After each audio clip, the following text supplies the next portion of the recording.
hello. How's it going, people? Welcome to the stream. Welcome. Hope everyone's had a fantastic Monday. Everyone's doing great. And during international break, we actually get some Arsenal news.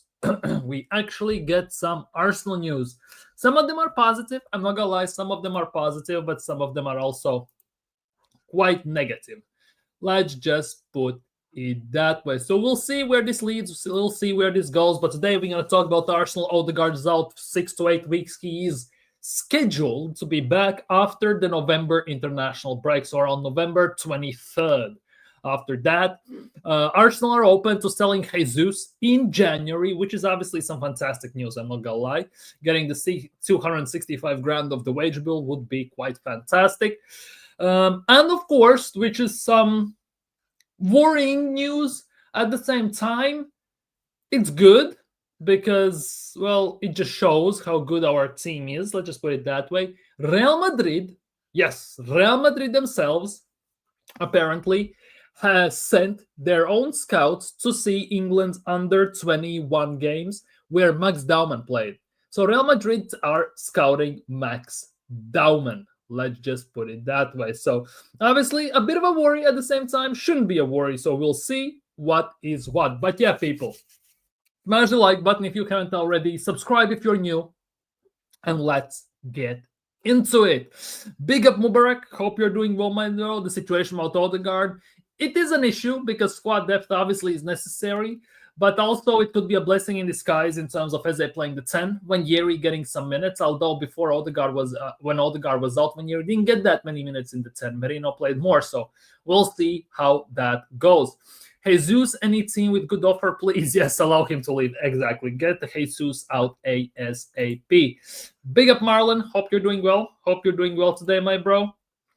Odegaard injured now. Eze will be right midfield. Yeah, hopefully. Or put Yeri in the 10 as well. Yeah, hopefully. Although we have seen, as I said, Merino in the 10 quite a bit, which is definitely not something we want to see once again. Let's just put it that way. Thank you. Almost forgot we still have Jesus. Yeah. It is a bit of a rough one because some of the players don't play at all. And when you mention them, it's actually kind of wild. Let's just put it that way, to say the least. Big up, coach. Big up, coach. My name, I'm Robert. Simple as that. Robert. Very, very simple. Big up, Nems. Hope you're doing well. Eze, Havertz, Jesus, Madueke trained today. Well, welcome boost.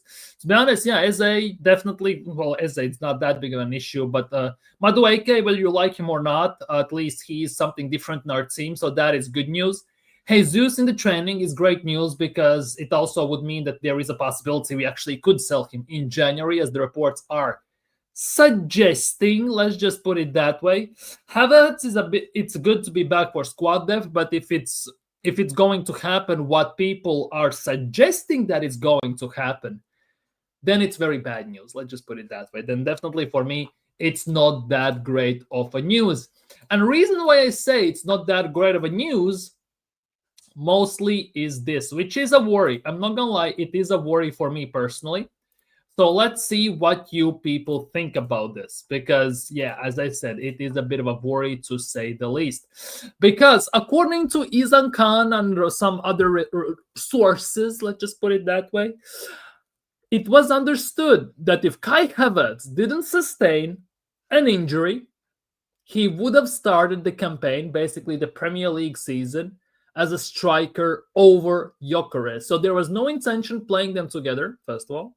The intention was actually to start Havertz and Gyökeres come off the bench, which is, yeah, it's definitely not a good sign if we look in this realm, because for me personally, Havertz as a secondary option as well, it's not great. Let's just put it that way. It definitely is not great, but obviously he brings a different dynamic to the team. There are some instances, there are some aspects of the game where he excels more than Gyökeres. Unfortunately, it's not goal scoring. It's actually the ball distribution and link-up play where Gyökeres struggles quite heavily. It feels like he has two wooden legs for everything. Let's just put it that way. But overall, yeah. We'll see how this develops. We'll see how this goes in terms of Arsenal. Will he play? Will he start? Will Gyökeres get dropped? Because I'm not gonna lie, as we talked about yesterday with BBK on the channel, right? He asked obviously how worried I am about Gyökeres, and I said I'm out of 10. I said it's about a 6. Let's just put it that way. It's about a 6 because him not scoring in the big games is a worry. Obviously, him not getting service from the team also is a big worry, hence why he doesn't excel, in my opinion. But at the same time, for people to just be blatantly oblivious to certain things and just scream that Gyökeres should hold bench to big extent and Havertz to start in front of him is just insane. Those are the same people who were frustrated, pissed off, and said Havertz should be benched, and when are we going to finally sign a new striker, proper striker? When Havertz missed empty net chances, he missed from 2 yards out, 5 yards out, 10 yards out, when he basically missed clear-cut chances that any proper striker should be scoring. The issue with this is, though, given that Havertz has better link-up play than Gyökeres, Havertz actually got the opportunities to get in certain spaces because he could play off the defender, he could play quick triangles, he can do some quick passing, which allowed him to get in certain spaces, which allowed him to be in these positions to score. And as I said before, Gyökeres doesn't excel in this aspect of the game specifically, which obviously is putting a hold on the certain chances. Let's just put it that way. Gyökeres is getting during games. And I think that is also one of the biggest reasons why Arsenal are struggling with Gyökeres scoring goals. Because again, as we talked about it yesterday, if Gyökeres at the moment was on 6 goals and the results were the same as they are right now, nobody would be complaining. If Gyökeres had 6 goals in 7 games, nobody would care. But since Gyökeres has only 3 goals, 2 against Leeds, 1 was a penalty, 1 against Nottingham Forest, it is a bit of a discussion topic at the moment in terms of Arsenal fan base. So definitely. It is a bit of a talking point. It's quite a bit of a talking point. It's not just a bit. It's a massive, massive bit of a talking point. So definitely we need to be very careful about this. Definitely need to be very, very careful about this in those terms. 100%. 100%. But yeah, we'll see how this goes. Yeah, you meant Hincapié. I get it. Yeah, Hincapié should be back after this international break fully. Like, names, don't play dumb. You know that I want Havertz out. Like, don't play dumb here.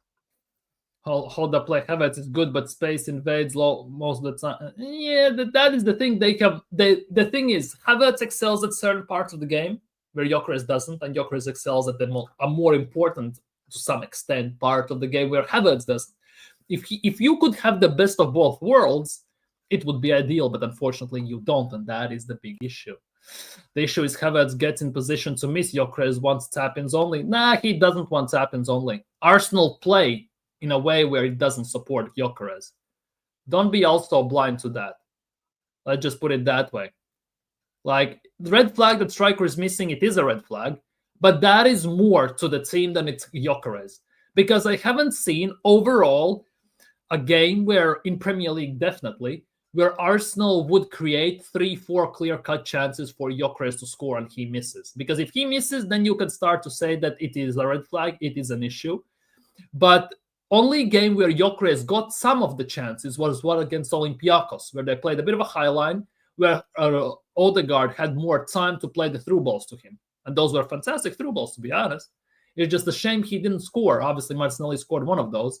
But that, for me, is a bigger worry, because the team is not set up in a way to basically cater Gyökeres, to help Gyökeres. We are playing the same style of play as if we had Jesus up top, as if we had Havertz up top. But knowing the qualities that Gyökeres possesses compared to those two, we should be changing. And the issue is we are not. Let's be real. We are not changing. And that is one of the biggest issues. Yeah, I would. In a heartbeat. I would bin off Gyökeres to get anyone at... Kai Havertz. I would bin off Kai Havertz to get... I don't even care, to be honest. Mateta, Tony, maybe even as a backup, I would have gone Liam Delap and players like that. I don't care. But for me, Havertz is not it. For me, definitely Havertz is not it. Let's just put it that way.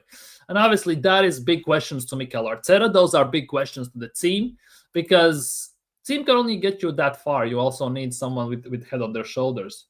We'll then just supply him, and then our wingers' numbers drop too. So what? Like, you cannot have both unless Arteta wants to play attacking football. Because if you sign a striker who scores almost 100 goals in 106 or 107 games, and you basically don't do anything to put him in positions and to create chances for him to score certain goals, it's on you. It always has been on Arteta, and it will be on Arteta. Because we saw how he played against when he was at Sporting. Yes, it's a different league and all this stuff. But how Gyökeres scored against Forest was the way he played against Sporting. Open spaces, attacking off the wing, cutting inside, creating for himself like a steamroller locomotive. And at Arsenal, it just doesn't happen like that. Obviously, teams sit back more. But then again, it's on Mikel Arteta to figure out ways to help it out. Let's be real. And you say our winger numbers would drop. Our wingers have no numbers to drop at the moment. None of them. Bukayo Saka will get numbers if he's fit, no matter what. Other wing for us doesn't exist pretty much. There is nothing to drop from the left wing. Let's just put it that way. And yeah, as Mubarak is mentioning, yes, Real Madrid scouting on Max than what Arteta is planning for the young star. Exactly. Apparently, as we talked about, as I mentioned this, Real Madrid are starting to send scouts to watch Arsenal youngster Max Dowman in Spain this weekend as England under 19s smashed Belgium 4-1. Now, I wouldn't be worried, and I'm not too worried. At the same time, I am worried. It's both of those things. Do I see Max Dowman leaving? No, I don't. But do I see Max Dowman leaving? Yes, I do. It's very weird to say because I just put out the same statement twice, and I can see both of them happening. Obviously, for me, I don't expect him to leave whatsoever.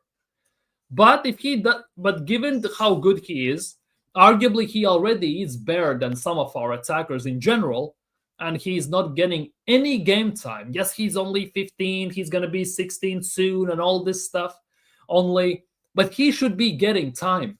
He is better than the attackers we have. Quite a few of them. Oh, but he's only 15. He's going to be 16. So, well, Yamal was 16, and he was tearing up everyone left, right, and center, and Barcelona didn't care.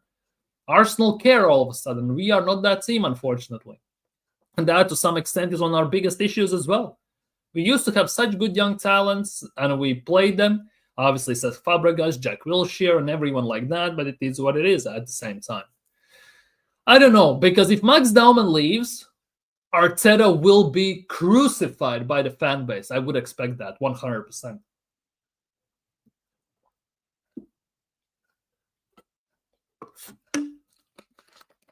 Because if that happens, it might be the end of days in those terms, 100%.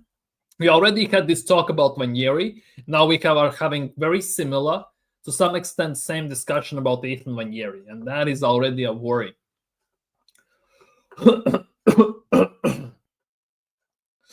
Well, good for you. Take him at Liverpool.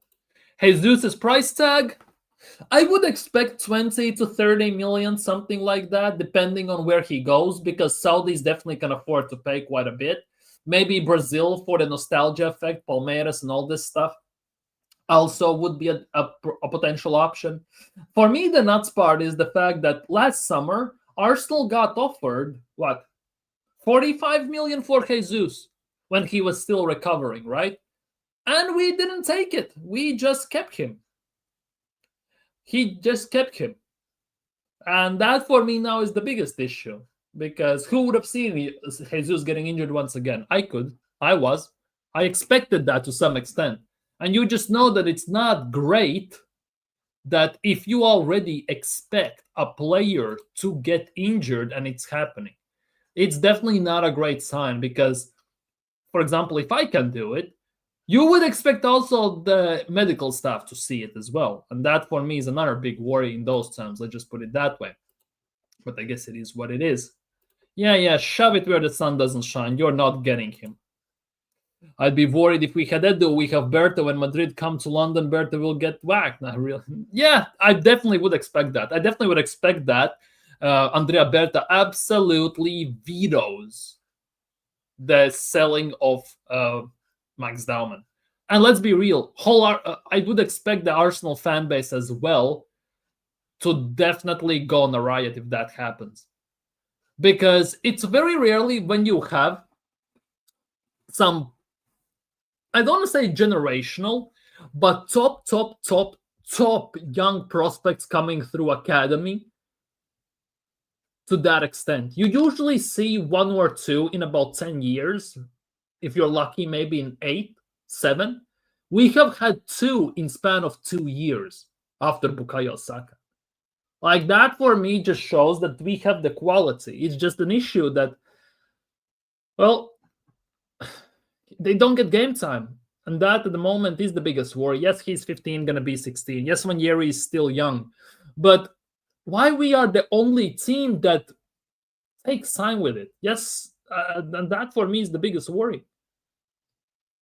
Because most of the teams that have these young talents, they play them instantly as soon as they see they're ready, they're good enough, and they're already better than some of the players they have in the squad. They get rid of some of those players. And Arsenal don't do that. And that, for me, it's a big of an issue. Jesus link with Everton, I read it somewhere. Like, how much? Because if it's Everton, I expect a loan. And that, for me, is another big no-no. I want him to be sold. Not loaned out. None of this loan stuff. Just get him sold. Let's just put it that way. Everton and West Ham want Jesus in January. Good news for us. The question is, how much are they willing to pay?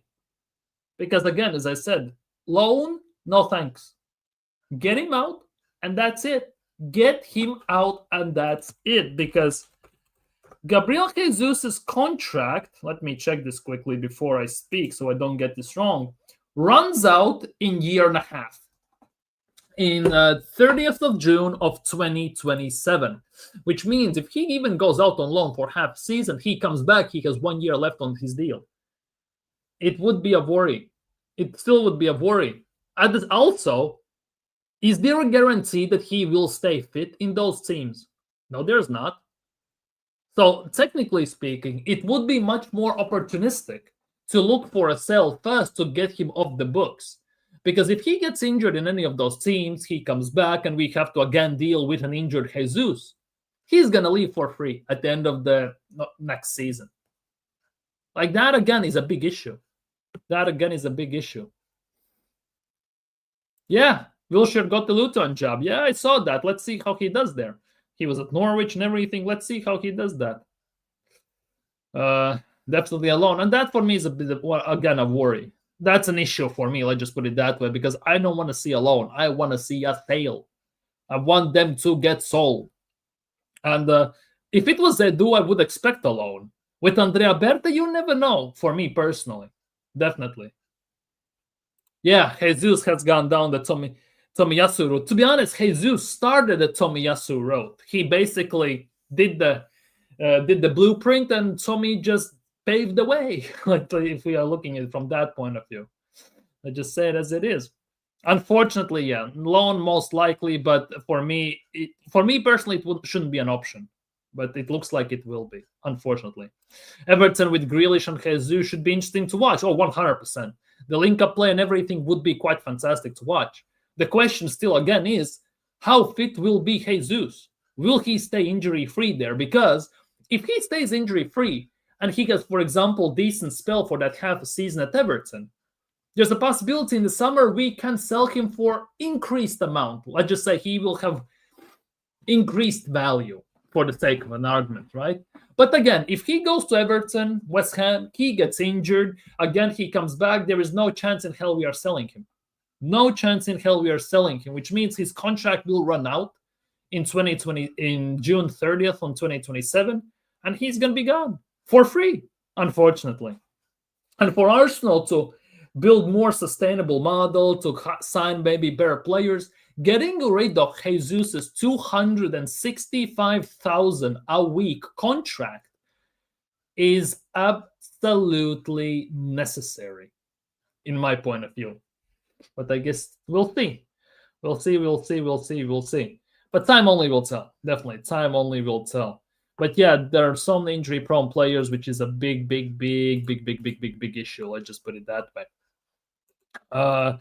Some positive news regarding Arsenal. Let's just put it that way. Some positive news regarding Arsenal in the summer. In Arsenal in general, not just summer. Arsenal in general is about Bukayo Saka. It's about Bukayo Saka, obviously. And the positive news are that Bukayo Saka, regarding the new contract situation, is nearing to a conclusion. It is understood that there is an absolute confidence at the club. Apparently, Andrea Berta is doing his thing, of course. That Saka will sign new deal on new terms. And at the moment, it's not a matter of when. It's just a matter of when, not if he's going to sign. Which obviously, to one point of view, is a great thing. Fantastic thing if you're an Arsenal fan and you like Bukayo Saka. The counterpoint to all of this is the injuries. How much Mikel Arteta has ran this guy into the ground at the age of 24? Because that could play a massive part long-term for him, how he does at Arsenal. Let's just put it that way. So for me, it's a bit of a question mark at the moment. Would I want to see Saka signing? Yes, I would. The thing is, as I said, the flip side of the coin is the injuries. How resistant is he going to be once he comes back? Again, for me, that is the other thing. Saka is the best player since Fabregas for me in terms of the representatives of Arsenal. To be honest, Fabregas as well is not from the academy fully. We signed him from Barcelona, I think it was. Yeah, we signed him from Barcelona. So he's not also an out-and-out academy product. He was bought and put into academy afterwards after he was promoted very quickly. Let's just put it that way. Or, obviously, if you are Igal, right, he would say that Van Persie came from Arsenal's academy, which is just one of the dumbest things I've ever heard, to be honest, but it is what it is. But yeah, in terms of coming through the academy, you could put an argument for that. You definitely could put an argument for that. But yeah, Saka re-signing new deal, obviously, overall, should be good news. Also depends how much he signs for, because he already is on, 200, 240, something like that. He would be the highest paid player in the club, most likely, right? Over even higher than Kai Havertz. The issue with these high wages for me is the fact that you should be rewarded for winning stuff, and this team has won nothing. So if we win something this season, okay, cool. But if we win again nothing and he sits on, let's just say, 300 grand a week, it just seems dumb. Genuinely just seems dumb as hell. Plus the injury uncertainty, it's definitely should be playing a massive role in this all decisions and everything. So time only will tell. Obviously, time only will tell. It's just a big question mark. Big up TK. Hope you're doing well today, my bro. By the way, question. You available right now? Can you come on, or are you busy? Just out of nowhere, just random question. Long time no see as well. Hope you're doing well. Go subscribe to TK as well, people. Turkish and James Left TV, they should get. Oh, yeah. I wouldn't say no to talking to Turkish on stream, or James as well. I wouldn't say no to that. Definitely wouldn't. Big up Killswitch. Ange Postecoglou fan. So you are still Spurs fan, or are you just an Ange fan who is now a Forest fan? I assume you are a Spurs fan, right? I'm not going over this incorrectly. Saka has been unpaid since breaking into the team. He deserves going right for all the years. Top 5 right wing in the world. But Saka already, Saka at the moment...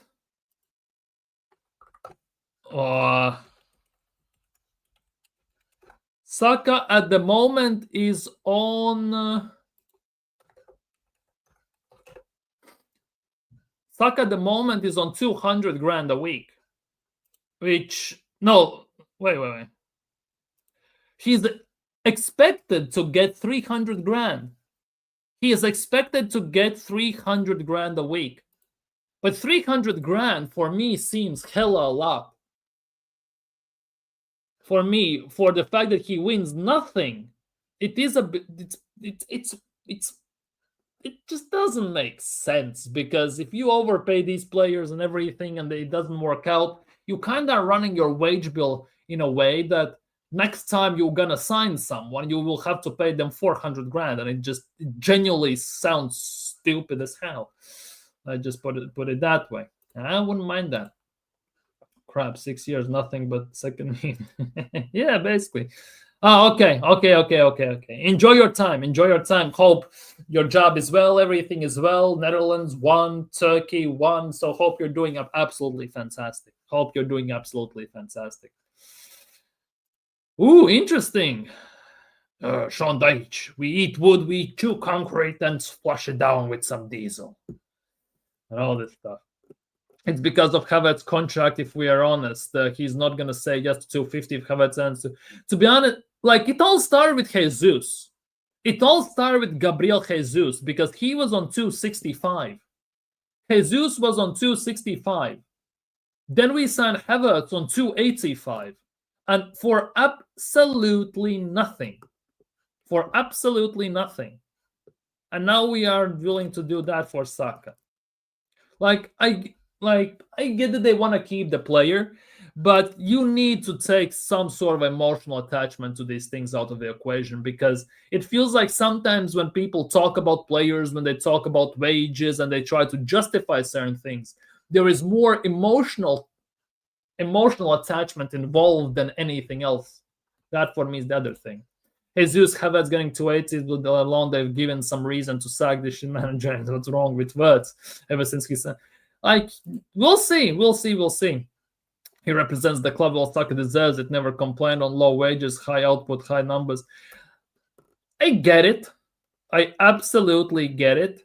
But for me, if you're getting 300 grand a week, you must be winning stuff. And this team is winning nothing so far. They used to pay Ozil 300 grand. I remember that. Aubameyang as well was very close to that, if not over it.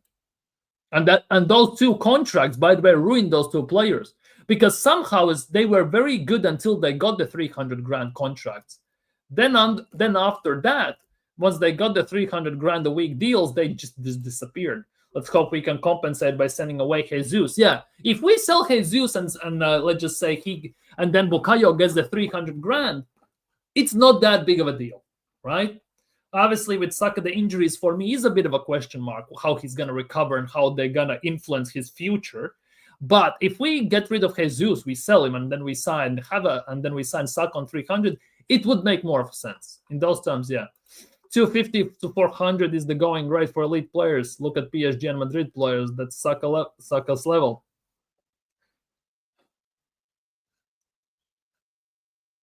I get it.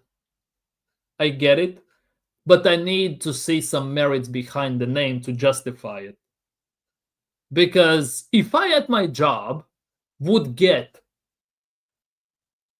let's just say, 3 times salary increase for not achieving my goals, for company to still making a loss or barely breaking even, not generating a profit, for me, it just sounds stupid as hell. Let's just put it that way. For me, that just sounds stupid as... Oh, fuck's sake, I opened the wrong thing. That just sounds stupid as hell in those terms. Of all people, I understand why they want to pay Saka. Yeah, of all people, yeah. For Saka, I get it. The problem, Havertz is on 285, first of all. Yeah, I get it. I get it that Havertz and Jesus contracts have absolutely... Well, there's no other way to say this by fucked it. Excuse my French. No pun intended. But it has absolutely fucked it. Like, serious talk. Absolutely screwed it. You can shift Havertz and Jesus, make it. Yeah, but when are we going to do it? And how are we going to do it? Havertz won't leave anytime soon, but Jesus, we can sell. Yeah, Havertz actually might leave. There are some rumors about Havertz maybe next summer leaving. How much is Desiree Douay on? Desiree Douay is on 115,000 Great British Pounds. Desiree Douay, 114.5, let's just say 115,000. 115,000. To be honest, if you look at the wage bill at PSG, right, it's actually for what they did last season and everything, it's actually small. Like, this is PSG's wage bill, right? Dembele on 300 grand. Okay. Ballon d'Or and all that crap, but it was before that, right? Kvaratskhelia 271. Hakimi 226, arguably best right back in the world right now. Marquinhos, Lucas Hernandez, Vitinha, Zaire Emery, Menge. Barcola is on 120, for example. Barcola is on 120 grand a week. Desiree Douay is on 115 grand a week. He gets paid significantly less than Martinelli, than Merino, Calafiori, all these guys. I know different positions and all this stuff, but they have done nothing to justify that price, that money. Fabian Ruiz is on 105 grand a week, and he is one of the best midfielders they have. And I would take him over Merino in a heartbeat. And Merino gets paid 120, 130 grand. Like, that doesn't make any sense to me. Absolutely. Then you look at Pacho, 96 grand. Zhao Neves, 96 grand. Zabarni, 90 grand. Kangin Lee, 75. Beraldo Sapo, Mayulu, the youngster, 24 grand. Like, if you look at in these terms, it seems hella low. Like, that is a nuts part. Obviously, when they're going to sign contract extensions, Hakimi just signed one, right? But once Dembele is going to get an extension next season, you would expect Marquinhos most likely is going to leave. Hernandez might leave as well. Vitinha, if he just signed a new deal. Zaire Emery as well. Menge as well just signed a new deal. Barcola, time is coming. Desiree Douay just got signed and everything. Like, if we are looking, look, 2022, Fabian Ruiz signed the 100 grand a week deal. He should be on about 180, 190 grand. If we are looking from that perspective, let's just put it that way. Obviously, when the time will come and they will need actually to re-sign the players or sell them, it will be interesting to see what they are on afterwards. Yeah, same. Mangieri gets pity minutes. Dowman barely gets registered even for a game these days. Douay's 150, but he's young still, exactly. But look what Desiree Douay does on the pitch and how influential he has been in general for PSG. How much is Mudryk getting for doing nothing? Well, he's training to be Olympic sprinter. He's driving an Uber, I think. I read somewhere. Havertz 285. Yeah, he's on 285, exactly. Yeah, but how many contract extensions did these players have? Saka got many contracts, but I didn't. Yeah, in those terms, yes, definitely. Like, PSG players don't have those types, right? But you saw that there was this year in February, like Nuno Mendes, Vitinha, Hakimi signed the new deals. Dembele is gonna go for a new deal next season or the season after that because he has 3 years left on his deal. Some of them will. Marquinhos is gonna leave, so they will need to again another center back. So at that point, it might be Konate, Upamecano, maybe Saliba even. But overall, they actually have some balance in the wage bill.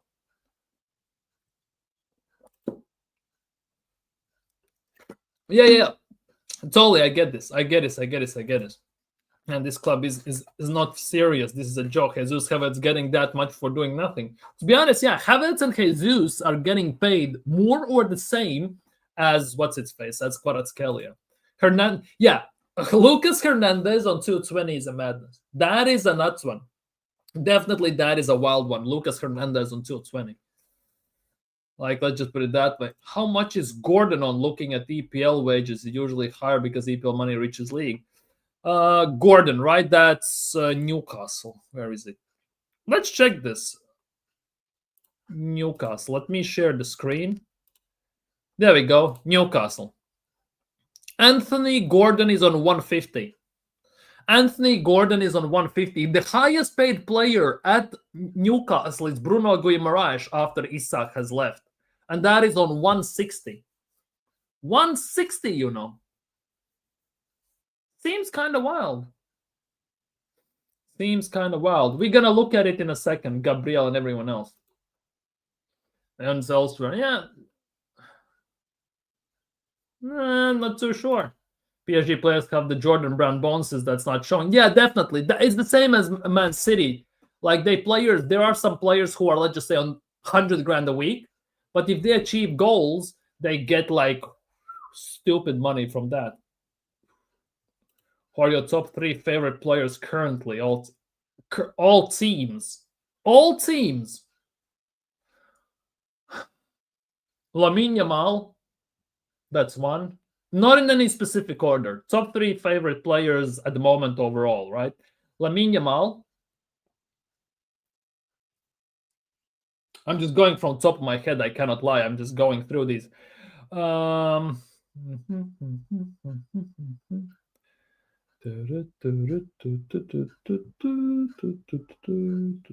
just genuinely just blanking on names right now. I'm just kind of mad. I definitely Lamine Yamal is one of them. I would say I will be very selfish, but I'm gonna say Isco is another one from Real Betis. He has been one of my favorite players since Malaga days, since 2010s and 9s and all that stuff. And the third one is gonna be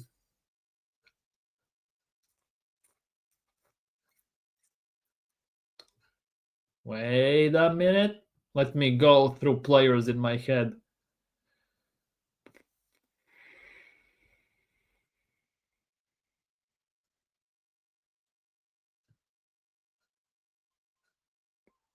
It's actually a hard choice, the third one. But I will go with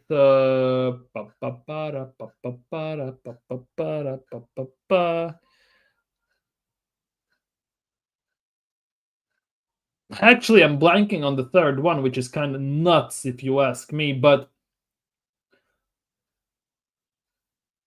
yeah. Vitinha is the third one. Vitinha is the third one. I just put it that way. That's much money, nothing uneven. Don't for Edu tax definitely. How much like Havertz Jesus that definitely. Havertz's salary got increased by 20 grand from Chelsea. Havertz was on 265 at Chelsea. He is on 285 at Arsenal. And Jesus was on 120 or 90 or 120 at City. And when we signed him, he was on 265 for some weird goddamn reason. Yeah, Hernandez was a free, which means the salary is going to be through the roof. Definitely. Free agent signings definitely tend to do that to you. For players that don't contribute to winning a trophy. Huh? You must be blind. I don't know what you're on about, but it is what it is. Bruno Guimaraes is on that. I never...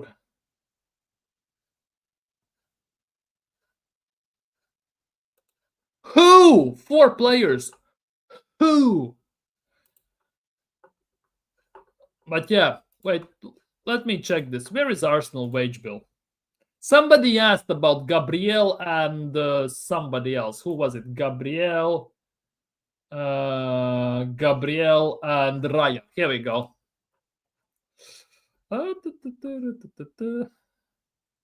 Gabriel Magalhaes allegedly is on 150, which still seems hella low.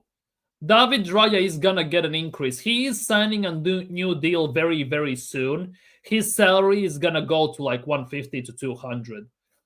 I don't know if this is true because this seems kind of preposterous that Gabriel Magalhaes is on 150 only, being one of the best center backs.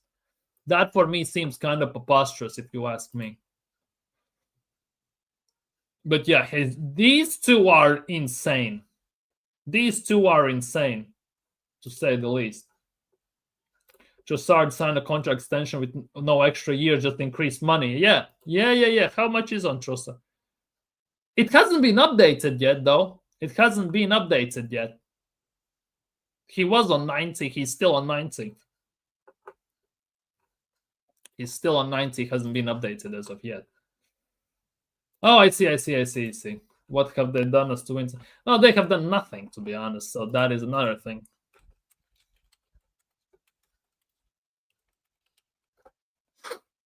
That is another thing. Let's just put it that way. Let me check this because I want to see this.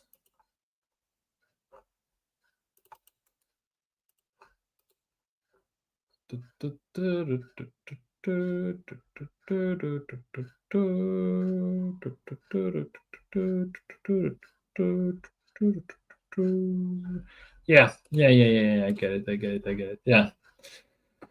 But it is an Atsman. And of course, the last thing I wanted to talk about overall, then we can go free for all, let's just put it that way, is of course our skipper. My skipper, who just skips across the pitch all the time, basically. Does nothing else, to be honest, half the time. It's Martin Ødegaard. According to latest news with the MCL injury, he is scheduled to be back in about 6 to 8 weeks after November international break, which is gonna be like 23rd, 25th of November. He has to be back by then. Let's just put it that way. Which obviously,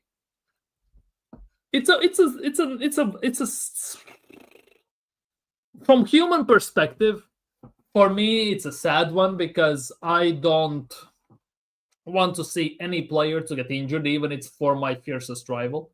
I want to, because footballer's career is already as short as it is. Let's just put it that way, and it's a limited time, so you want to see people doing their work for as much as possible. At the same, and it's very unlucky as well that he has gotten 3 injuries in span of 2 months, obviously.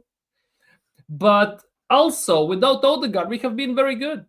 We have been actually more direct without Odegaard, which is actually very nice to see. The issue with this is, though, with Odegaard being out, everyone expected Eze and Ranieri to play in the 10.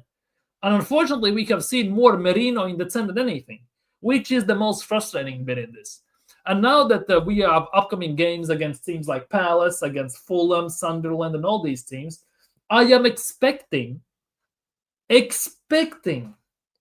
for Ranieri to get minutes as I start in the 10, Ranieri come off the bench, and I don't want to see Merino in the 10 whatsoever. Saying that, we have Champions League game against Atletico Madrid, where I expect Merino to start in the 10 just because Arteta will be afraid from Diego Simeone. He will be shitting his pants. That is the other side of the coin once again. I just put it that way. But yeah, it is what it is. His Dowman, when you hear Zubi, Rice, Norgard, don't need him. Yeah, decent. But yeah, we'll see what it is. We'll see. Yeah, but Arteta does it. He wants to be defensive. Arteta, whenever Arteta has played Merino in the 10, he has said we are going for the win. But the games where he has actually played Merino in the 10, we have been playing defensive. We haven't played for the win. We have played for a draw. Which obviously makes no sense whatsoever if we're looking from that perspective. Like, that is what it is. And this is I totally agree with. We miss Thomas Partey. We absolutely miss player like Thomas Partey in the midfield. People want to say Zubimendi is a great replacement, but he's not. I told that during the summer. People called me dumb, stupid, unknowledgeable, I'm a hater, I'm a fake fan, and everything. But Zubimendi is not a replacement for Partey. He has not been, and he won't be. And that is another thing. Big up my boss. Hope you're doing well. But yeah, it is what it is.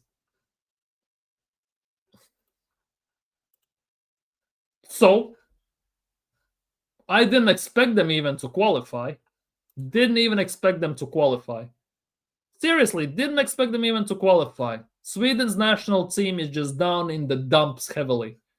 Didn't expect them to qualify at all. So you just, yeah. Wait, England under 21s are playing. Is there an Arsenal player in there? There should be. Manieri is playing for England under 21s against Andorra. They're 1-0 up at halftime. After halftime in the second half.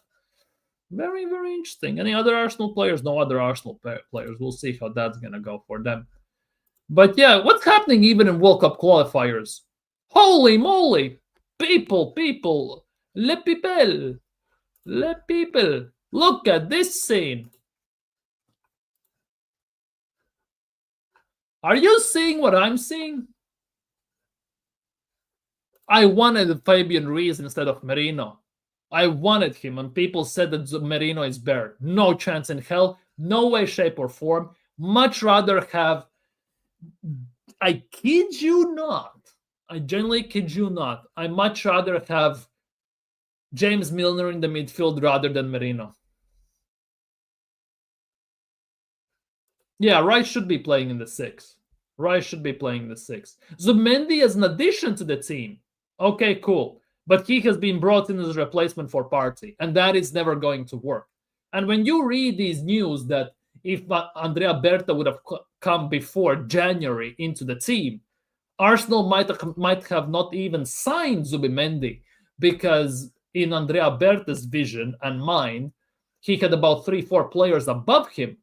Makes you wonder, doesn't it? Makes you literally wonder. That is the big thing.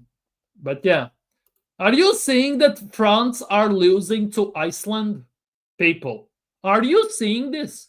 France are losing to Iceland, 1-0.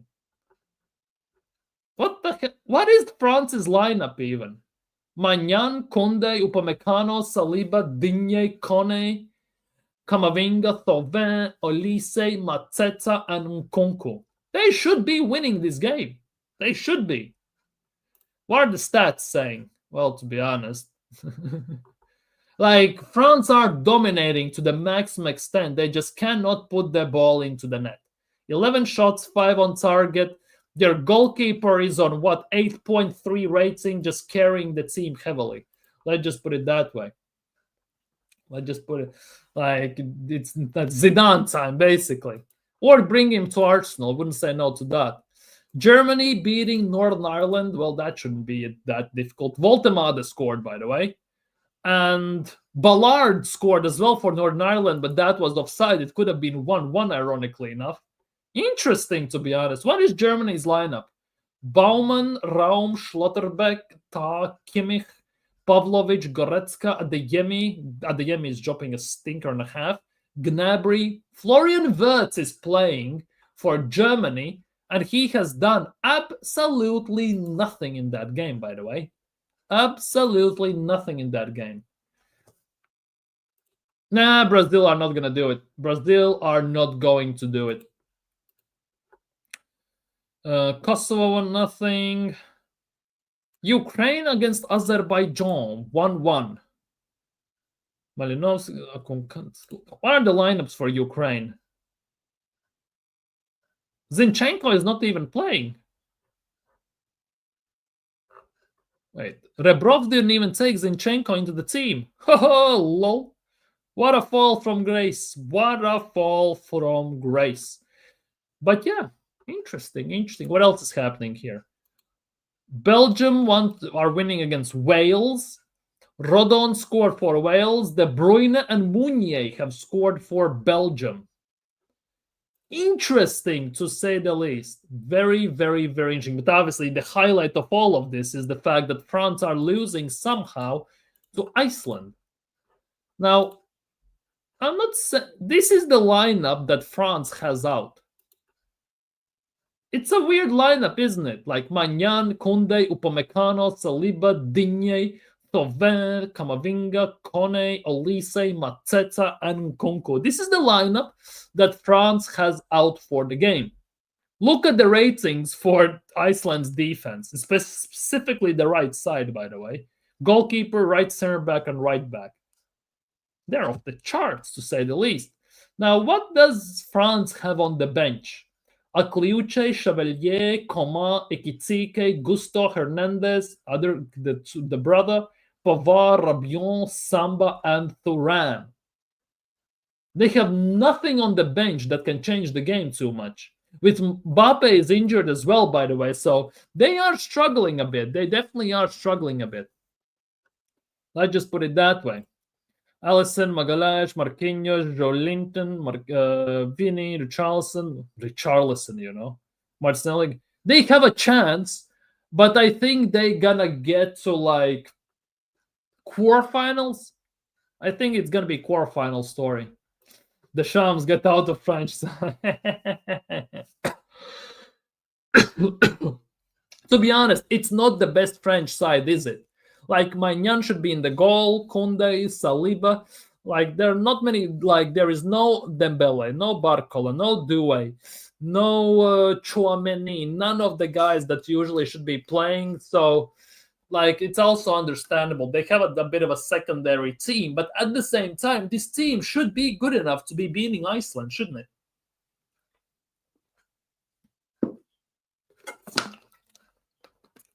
This team should be good enough to beat Iceland, but somehow, well, they're not. That is the nuts part. That is the nuts part. Oh, Slovakia have scored against Luxembourg. What an achievement for them. Obe scored. Interesting. Nothing else has changed so far. Nothing else has changed. Just say it as it is. Dembele put down the ball. Nah, he doesn't. They're not in the team. I also don't blame them. Absolutely don't blame them, because if I'm not mistaken, where are the standings? Yeah, you see, this is a game between two teams who are going through. If Iceland wins, they are going to the next round, right? But if they lose, by the way, if it's even a draw, Ukraine must win the game basically against Azerbaijan to go through, right? But to have a chance to go through, let's just put it that way. But hey, it could happen. It could happen. Look at this. Look at this. Look at this. Who is Belgium's team at the moment? Let's see. Let's see the Belgium's team at the moment. Now we saw that. Let's look at this. Belgium, right? You're looking at the Belgium. Rodon, De Bruyne, Meunier scored. Okay, where's the lineups? So, Courtois, De Kuiper, De Bast, Teate, Meunier, Raskin, Onana, Doku, De Bruyne, De Ketelaere, and Trossard is playing up top, lol. Trossard is playing up top. Now, what's the bench looking like? That, I think, is going to say a lot. Batshuayi, Castagne, De Winter, Fofana, Lemons, Lokebakio, Makele, Openda, Sells, Says, Vanaken, and Axel Witsel, who is still playing, by the way. Very, very interesting. Wait, let me check this. What are the standings saying? Well, yeah, Belgium is going through. Let's be real. Belgium are going through. Like it's not gonna be like anything, because if they beat Wales, they need to win next two. They need to drop those two. They haven't lost the game still. Like they're gonna go through. They're gonna go through. Who's the dark horses for the World Cup? Well, we'll see this after the season. We can tell more, because at the moment it's very hard to tell. Because for me to even try and guess, predict, and anything, I need to see who is injured, who is not, because one injury literally could affect the whole team. One injury could affect the whole team in general. That for me is the big thing. We're getting cooked by Vanilla Ice. Yeah. De Bruyne still got it. Yeah, scored the penalty and everything. KDB still has it. KDB still has it. But yeah, people, the World Cup qualifiers are going to be interesting. But yeah, France doesn't need nothing from this game. I'm curious about this group. I'm very curious about this because, yes, Germany is winning. See, ex-Arsenal player Ballard got goal disallowed offside. Lineups are like Wirtz is doing nothing in this game. Let's just put it that way to some extent. Stats are very lobs. Wow, one shot on target from Germany. Holy crap. It's like Arsenal levels. The standings for me are the most curious ones because you see, this is a group where anything can happen. anything can happen. Let's just put it that way. Anything can happen. Norway is not a dark horse. One Holland and one Sorloth are not going to do much. Brazil without Neymar? Nah, definitely not. But yeah, look at this. This Germany group is actually kind of nuts, if you ask me. This Germany group is actually hella wild, to say the least. Because, yes, Luxembourg are the whipping boys in this group. Okay, we get it, right? But if Germany draw to Northern Ireland, both teams are on 7 points. And then everything is going to be up for grabs. Like, it's actually wild how low they have fallen. It's actually wild how Germany are struggling after all the best players have gone. Let's just put it that way. They're actually struggling quite heavily, which is nuts, if you ask me. It is hella nuts, to say the least. Oh, Marek Hamšík, he's still in the EFC. He's a hero. He's a hero card he has right now. But back in the day, in Ultimate Team, Hamšík was just one of my favorite players to use. It sucks because I'm trying to get a couple of tickets for the World Cup and I'm registered for a couple of lorries for the tickets. But if you don't get lucky, it's like $175 to buy on resale. Yeah, and it's gonna get more expensive as it approaches. The closer it gets, the closer it gets, the more expensive it's gonna get. Don't forget that as well. Belgium, I suddenly miss Thomas Vermaelen, dude. Don't they? Like, Belgium's defense, it's such a mad thing because they had nothing in plan to replace Vertonghen, Vermaelen,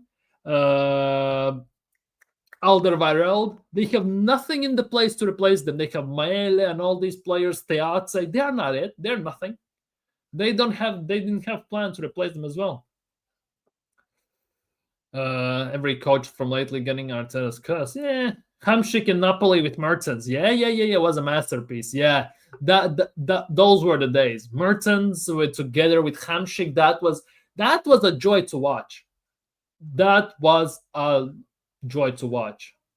Yeah, Alderweireld was a beast and a half. Yeah. Even though he played for Spurs, still he was a beast. 100% without shadow of a doubt. You cannot deny it. It's impossible to deny that. So definitely in those terms, it's absolutely insane if you come to think of it. In those terms, yeah. This actually was. Are you a club over?